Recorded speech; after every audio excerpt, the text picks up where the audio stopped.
บอกไปผู้สูงคนมือนี้ก็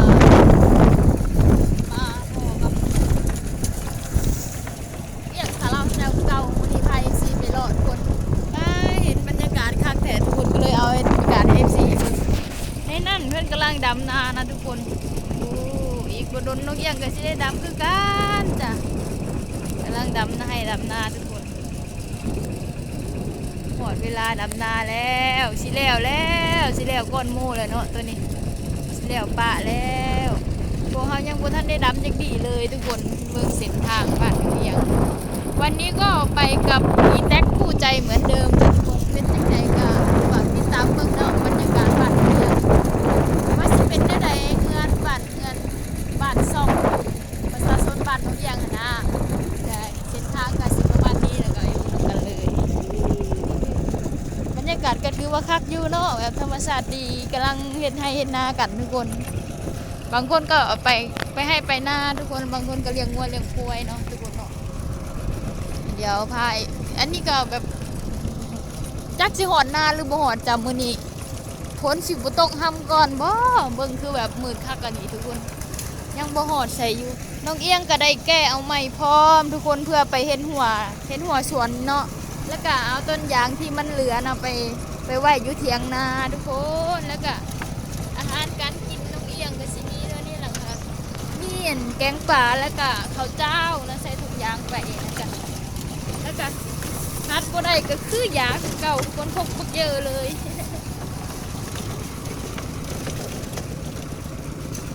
รถได้จิกคอยได้ทางหลังเด็กรถจักรเขาทางหลังเลยมันแทงเขาไหน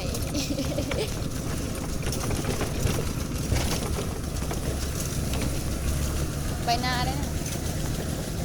นาเฮ็ดบอกเก็บเฮ็ดเรากำลังไปให้ไปนากันทุกคนอันนี้คือบ้านแบบบ้านน้องเอียงอะไรฝนก็ตกยิบๆแล้วทุกคนอันนี้ซึ่งเป็นบ้านที่น้องเอียงอยู่ตะกี้อะไรน้องดินที่พี่น้องเอียงก็มีอยู่หน่อยนึงทุกคนแล้วก็เราก็จะกำลังไปให้ไปนากันบ้านแต่งงามเลยทุกคนรู้มีดอกไม้แคมทาง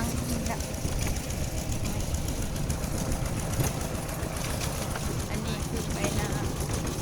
ดูค่ะเป็นตะยังกำลังไปเลี้ยงงัวเลี้ยงกล้วยกันทุกคน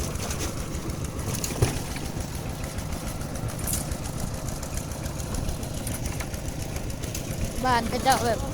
บ้านสองชั้น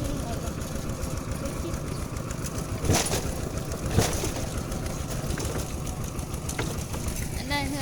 งินนั่น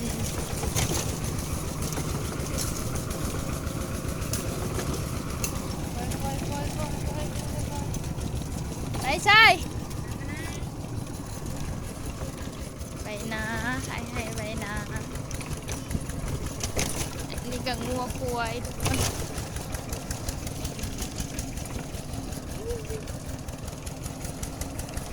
ก็ลงตุ้งติ้งสะเพือรุด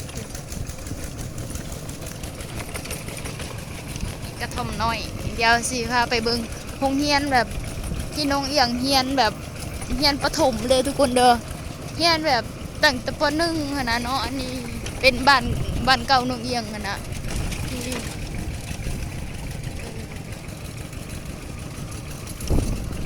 ที่ตอนนี้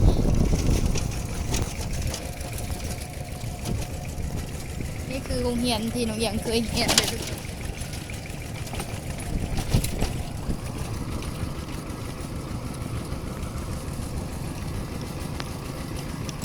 ไปใช่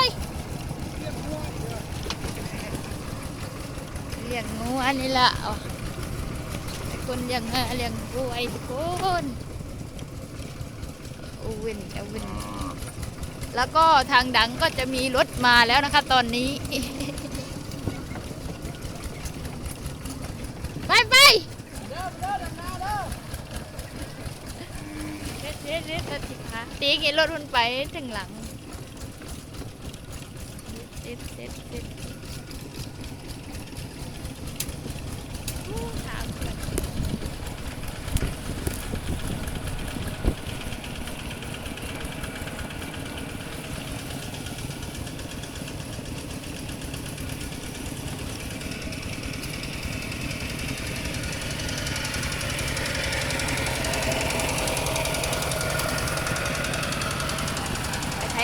นาทุกคนนี่ก็ได้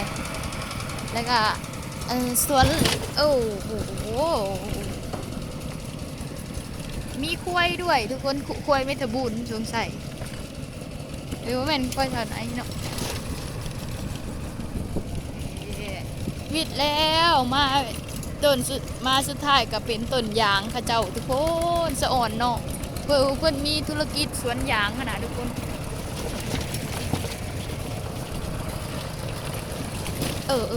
อยากหรือง่ายก็เบิ่งเอาเองเด้อทุกคนเด้อ เส้นทางกันแต่นี่เพื่อนปรับปรุงใหม่ในการสิง่ายในหน่วยหนึ่งทุกคนแนมหาเบิ่งเห็ดปวกคนนึงเถื่อเจอเห็ดปวกอันนี้คือแบบก็ไม่รู้เลยค่ะทุกคนเอาไปยังนั่น เลยขายกินอันเอื้อยนั่นเด้นี่ชื่อเนี่ยหน้าไอ้ต้นเด้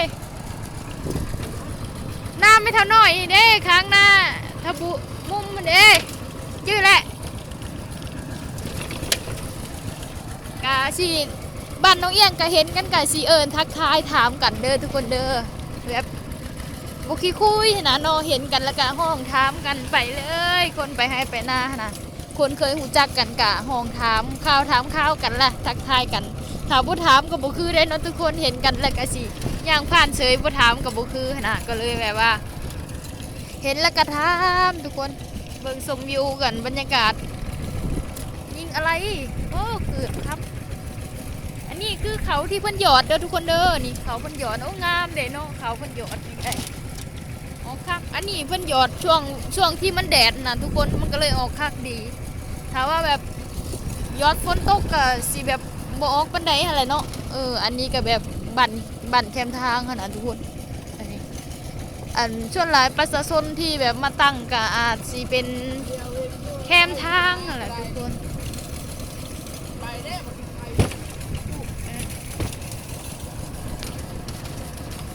แนมขณะแนมก็เห็นอยู่เถียงน้องเอียงนะแต่ว่ามันเวิ้งไกลเหอะทุกคนมันบ่มีทางลัดไกลนะกระทบทำใจกระท่อมทำใจจ้ะทุกคน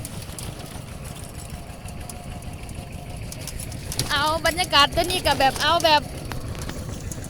บรรยากาศที่แบบน้องเอียงเอามาฝากมาตอนนี้กับฝากไปทางต่างประเทศน้ำเนาะเพราะว่าอยากเห็นบรรยากาศแบบนี้แหละแบบขึ้นฮอดบ้านมาสั่นก็เอาไปฝากไปตอน FC อยู่ทางต่างประเทศนั่นหรือว่า FC คนลาวเฮาไปเฮ็ดงานที่ต่างประเทศเนาะแบบอยากเบิ่งบรรยากาศบ้านเฮาเป็นจังได๋ขนาดกันนี้แล้วน้องเอียงให้เบิ่งแหละเนาะทุกคนเป็นจังได๋ก็ฝากเบิ่งคลิปน้องเอียงแล้วก็ฝากกดไลค์กดแชร์กดเป็นกำลังใจให้ในเด้อทุกคนเด้อน้องฝากติดตามน้ำแน่ไปก่อนแหละทุกคนบ๊ายบายนะหาเห็ดปวกก่อนบางเทื่อเจอเห็ดปวกนะทุกคนเห็ดปวกมันหลายเด็ดพระเจ้าได้อยู่น่ะ